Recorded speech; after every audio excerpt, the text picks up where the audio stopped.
Okay, so I've got this manuscript titled Remembrances of Josephine Marie Cleo Gardelle Barbot. She was Pop-Pop's grandmother, which would make her our great-great-grandmother. She lived January 16th, 1832 to April 22nd, 1909. For the most part, dictated during her last illness to her daughter, Daisy Marie Barbot. Unfortunately, someone made a copy of it, so I can put the original, which is pretty old and fragile, aside because the copy has most everything on it, and I think it'll be um, might be a little tougher to read, but at least it's not as fragile as the other one.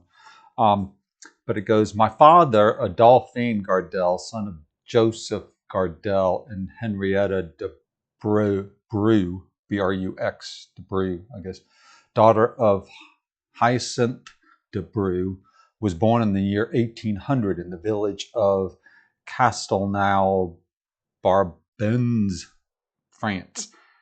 He came to America at the age of 17, entered the University of Georgia, especially to learn English.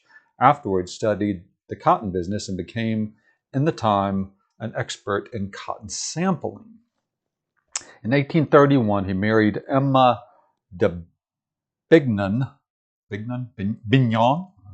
daughter of Joseph de Bignon, who came to America in, and that's blank.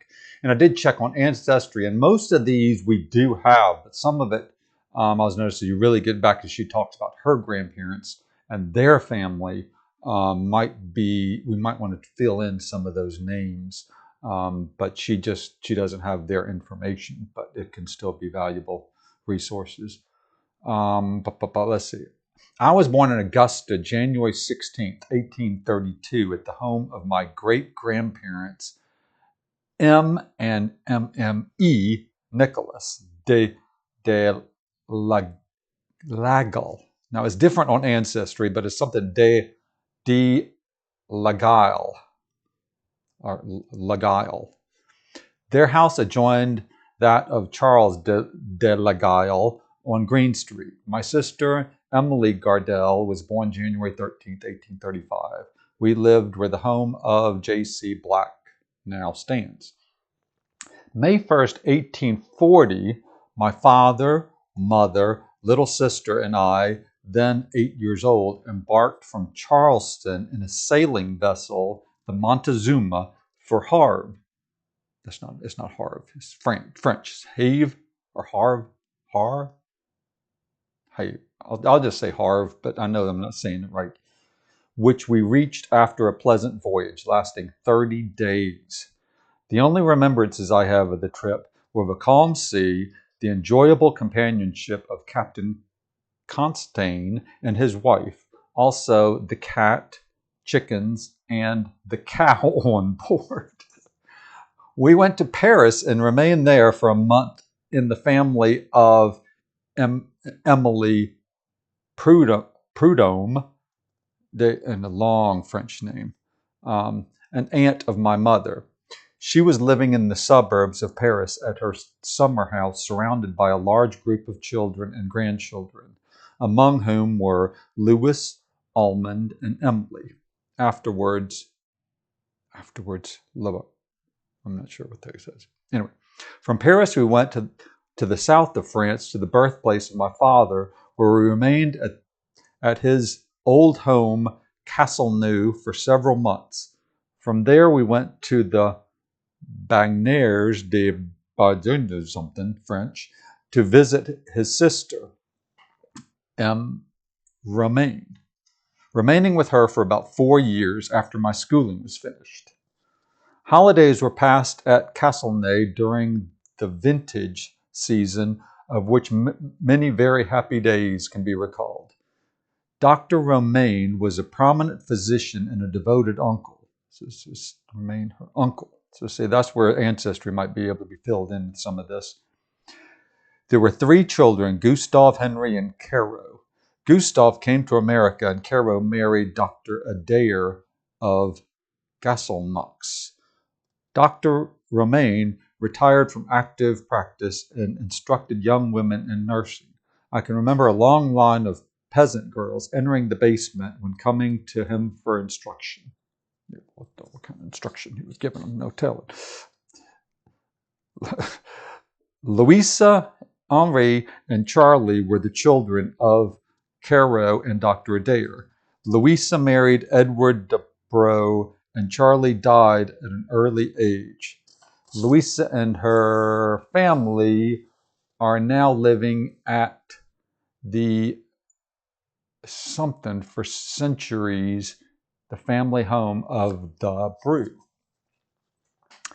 I recall with tenderness the memory of Tanti Josephine. I think this might have been her grandmother, one of the de Brew. A nun in a convent of left blank. She was driven out at the time of the Revolution, so it'd be the French Revolution. When I knew her, she was an old lady of 80, blind, and led around by young children of the family.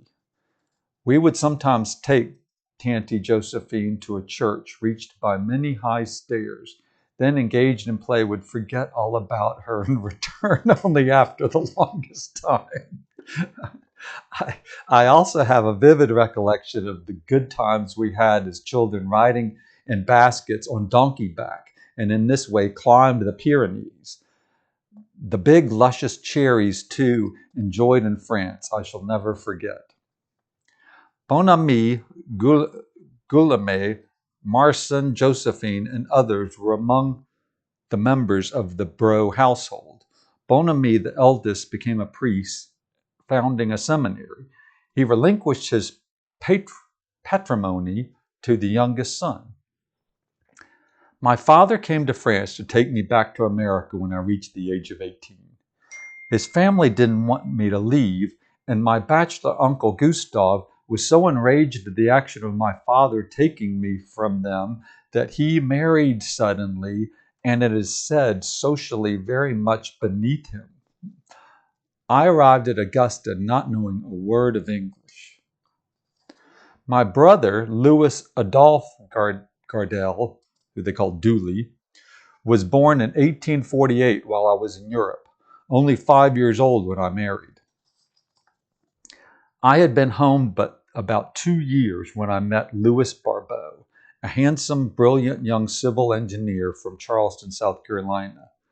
He was of French extraction and possessed a marvelous bass voice. The Lafayettes had told him of their cousin not long returned from France, and he came to Augusta to meet me. We fell in love, but according to French custom, I was never left alone in his company. One night, so as to steal a kiss, Louis purposely caught my father's coat tail in the closing door. Then, as the old gentleman turned to extricate it, Louis grabbed and kissed me.